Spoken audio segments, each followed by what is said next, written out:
ચૈત્ર નવરાત્રિના આજથી પ્રારંભ થતાં જ ગુજરાતભરના મંદિરોમાં વહેલી સવારથી જ ભક્તોની ભારે ભીડ ઉમટી પડી છે।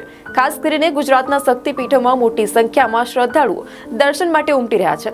મહીસાગર જિલ્લામાં આવેલા સુપ્રસિદ્ધ યાત્રાધામ પાવાગઢ ખાતે વહેલી સવારથી જ ભક્તોનું ઘોડાપૂર જોવા મળ્યું હતું। તો બનાસકાંઠા જિલ્લાના દાંતા તાલુકામાં પણ શક્તિપીઠ અંબાજી મંદિરમાં ભક્તોની ભારે ભીડ જોવા મળી રહી છે। રાજ્યના અન્ય શક્તિપીઠો જેવા કે બહુચરાજી, ચોટીલા પણ ચૈત્ર નવરાત્રિના પ્રથમ દિવસે જ ભક્તોની ભારે ભીડ જોવા મળી। માતા મહાકાળીના દર્શન માટે હજારો ભક્તો વહેલી સવારથી જ પાવાગઢ પર્વત પર ચડવાનું શરૂ કર્યું હતું। તો જય માતાજીના નાદની સાથે સમગ્ર વાતાવરણ ભક્તિમય બની ગયું હતું। ભક્તો લાંબી કતારોમાં ઊભા રહી માતાજીના દર્શન માટે તેમના નંબરની રાહ જોતા જોવા મળ્યા। શક્તિપીઠ અંબાજી મંદિરમાં ભક્તોની ભારે ભીડ જોવા મળી છે। તો દૂર દૂરથી ભક્તો દર્શન કરવા અંબાજી પહોંચ્યા છે। સવારથી જ ભક્તો લાંબી લાઈનમાં ઉભેલા જોવા મળ્યા।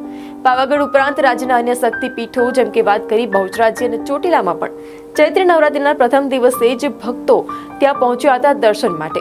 ચૈત્ર નવરાત્રિ મા દુર્ગાની ઉપાસનાનો તહેવાર છે। ગુજરાતમાં આ તહેવારનું ખાસ એક મહત્વ છે।